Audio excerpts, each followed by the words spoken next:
আসসালামু আলাইকুম ওয়া রাহমাতুল্লাহি ওয়া বারাকাতুহু।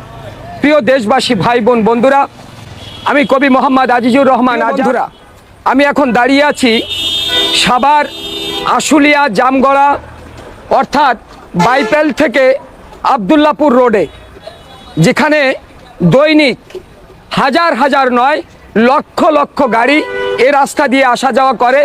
বিভিন্ন ডিস্ট্রিক্টের গাড়ি এ রাস্তা দিয়ে আসা যাওয়া করে। কিন্তু আপনারা দেখতে পাচ্ছেন এই যে পানি, এটা কিন্তু কোনো বন্যার পানি নয়। বর্তমানে সারা দেশে কিছু কিছু ডিস্ট্রিক্টে যে বন্যা চলছে, সেই বন্যায় লক্ষ লক্ষ মানুষ ঘরবন্দি, লক্ষ লক্ষ পশু, গৃহপালিত পশু এখন পানিবন্দী, মারাত্মক জীবনযাপন ধারণ করেছে। কিন্তু আমি যেখানে দাঁড়িয়ে আছি, এটা কিন্তু কোনো বন্যার পানি নয়।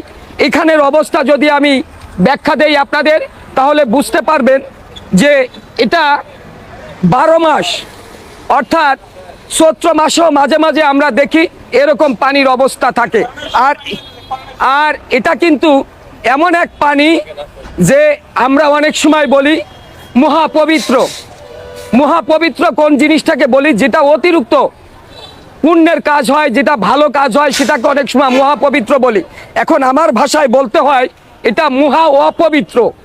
এটা মহা অপবিত্র পানি, অর্থাৎ এখানে মিশ্রিত হয়েছে আকাশের পানি, মিশ্রিত হয়েছে বিভিন্ন ধরনের বাথরুম টয়লেটের পানি। দেখতে পাচ্ছেন আমি আমার পোশাককে গুছিয়ে রেখেছি। কেন রেখেছি জানেন? এই পোশাকে যদি এই পানিটা আমার পোশাকে লাগে, তাহলে আমি মাগরিবের নামাজ আর পড়তে পারবো না। যার কারণে আমি এইভাবে পোশাকটা গুছিয়ে রেখেছি।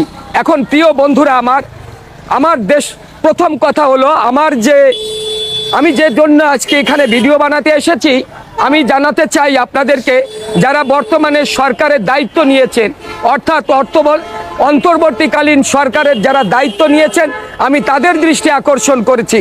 প্রিয় বন্ধুরা, আপনারা একটু দেখেন আমরা যেখানে দাঁড়িয়ে আছি, এখানে এত পানি, যে এই মহা অপবিত্র পানি আমাদেরকে প্রতিনিয়ত এর উপর দিয়ে যাতায়াত করতে হয়। দৈনিক লক্ষ লক্ষ গাড়ি এখান থেকে আসা যাওয়া করে। আর যারা এখানের বাসিন্দা যারা আছি, আমাদের প্রতিনিয়ত অর্থাৎ চৈত্র মাসেও আমাদের এই পানি এরকমভাবে করতে হয়, ভোগ করতে হয়। তা আমি আপনাদেরকে দৃষ্টি আকর্ষণ করছি, যারা এখন সরকারে আছেন, যারা বর্তমানে দেশ চালাচ্ছেন, আমি তাদের দৃষ্টি আকর্ষণ করব যে আমরা জানি এখন এটা ফ্লাইওভারের কাজ চলতেছে, অর্থাৎ এই ফ্লাইওভারটা হবে আবদুল্লাপুর থেকে চন্দ্রা পর্যন্ত। এটা দীর্ঘদিনের একটা সমস্যা। এটা তো 2-4-5 বছরের আগে এর সমাধান হবে না। কিন্তু আমরা যারা সাধারণ মানুষ, আমাদের প্রতিনিয়ত চলতে হয় এখান থেকে। তো আমরা যাতে একটু এই মহা অপবিত্র পানি থেকে পরিত্রাণ পাই, সেজন্য আপনাদের দৃষ্টি আকর্ষণ করব। আর আপনারা জানেন এটা বাংলাদেশের ভিতর একটা শিল্প অঞ্চল, যেখানে নিম্ন আয়ের লোক, আর এখানে হাজার হাজার শিল্প কারখানা আছে, লক্ষ লক্ষ শ্রমিকের আসা যাওয়া এখান দিয়ে, এই রাস্তা দিয়ে প্রতিনিয়ত তাকে, প্রত্যেকটা মানুষকে অনেক দুর্ভোগ পোহাতে হয়।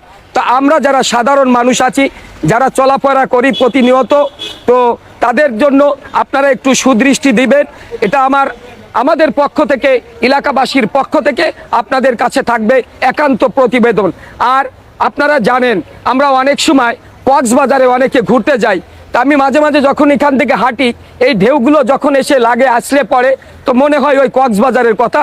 যে যারা কখনো কক্সবাজারে যায়নি, তাদের যদি ইচ্ছা হয়, তা কক্সবাজারের কিছু নমুনা আপনারা এখানে দেখতে পাবেন। যেমন সাগর তীরে গেলে দেখা যায় যে পানির বাড়িতে বাড়িতে বালুগুলো যেমন বিভিন্নভাবে সমান হয়ে যায়, এখানে এইভাবেই আছে যে কক্সবাজারের ঢেউ যেন এই জামগড়ায় এসে লেগেছে। তা প্রিয় বন্ধুরা, আপনারা যারা আছেন ভিডিওটা বেশি বেশি শেয়ার করবেন। আর যারা বর্তমান সরকারের দায়িত্বে আছেন, আমি তাদের দৃষ্টি আকর্ষণ করব, যাতে তাদের কানে চোখে চলে যায়, তারা কানে শুনতে পায়, চোখে দেখতে পায় যে জামগড়ার মানুষ অর্থাৎ আশুলিয়ার মানুষ এত সুন্দর, এত মহা অপবিত্র পানির ভিতর বসবাস করছে। এর থেকে আমরা পরিত্রাণ চাই।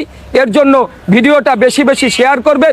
সমস্ত দেশবাসী, আপনাদের কাছে আমাদের আকুল আবেদন থাকবে, আপনারা এই ভিডিওটা শেয়ার করে যারা এখন ক্ষমতায় আছে তাদের জন্য দৃষ্টি আকর্ষণ হয়। এটাই হোক আমাদের সকলের চাওয়া। আমরা আর এই দুর্ভোগ পোহাতে চাই না।